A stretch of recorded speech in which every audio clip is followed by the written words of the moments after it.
कहवा के सेंट साबुन कहवा के पानी जी के करब बुइना हाली ठंडा पानी जी के करब बुइना हाली ठंडा पानी जी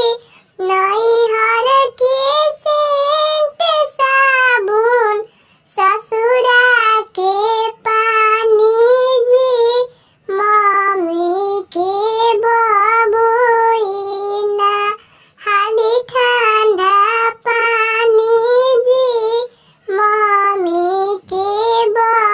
बबुइना हाली ठंडा पानी जी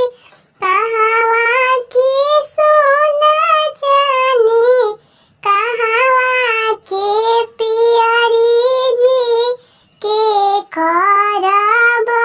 बुई करेली सोलह सिंगार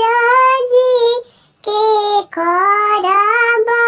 बुई करेली सोलह